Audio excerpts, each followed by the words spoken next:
Okay, welcome to the Henstitute.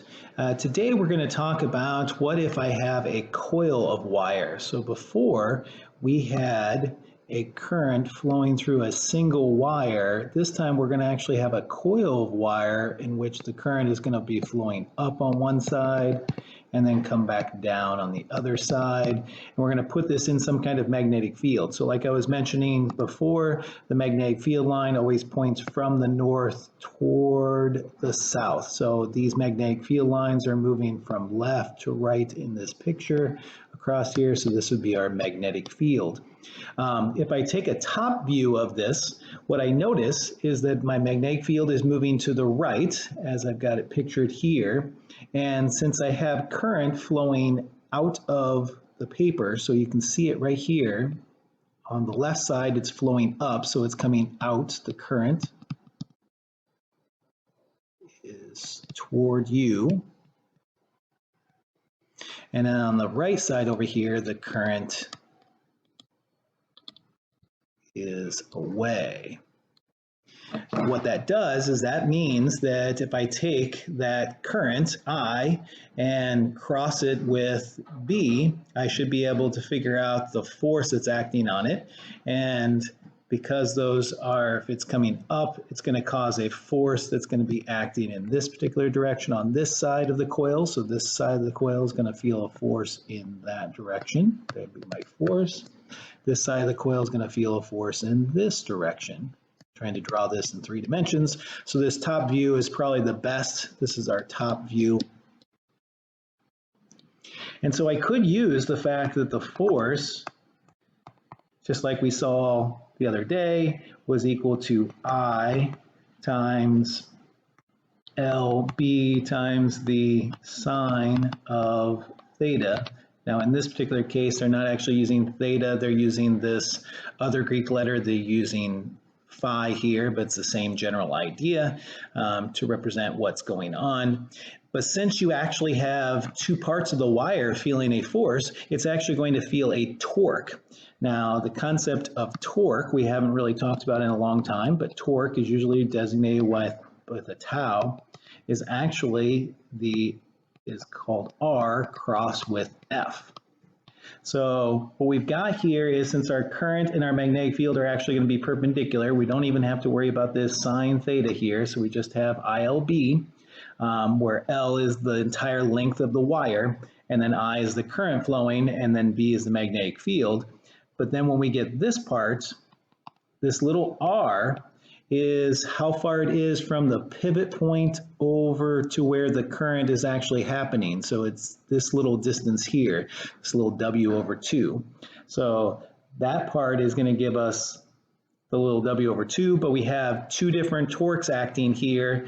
So we have 2 of them that we're going to add together. They're both causing this thing to rotate in a clockwise fashion. So this is going to actually cause some kind of torque in this direction.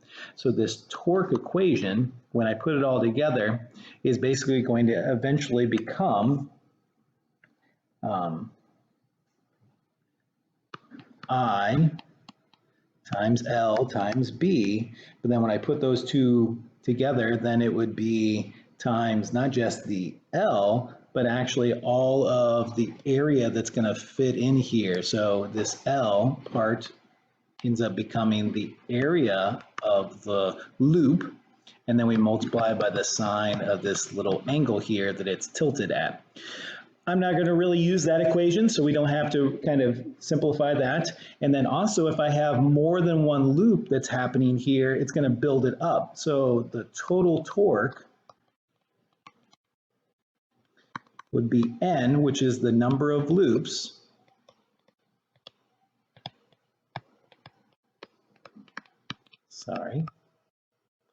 times my current, times the area of this shape. So this is going to be the area of the loop, then times B.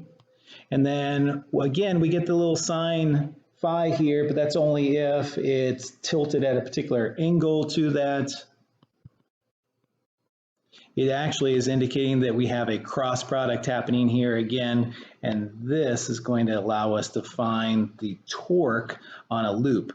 And this quantity of N, the number of loops, the current, times the area of the loop, is actually a thing called the magnetic moment. So if you get really technical, what we're actually finding to find torque is we're taking the magnetic moment and crossing it with our magnetic field. I'm not going to use those as much, but just kind of keep that in mind. Just remember that N is the number of loops, A is your area of the loop, and then I is the current. And most of the time we won't worry about the sine phi because we'll be just concerned with the fact that we have a torque happening once this is at an angle.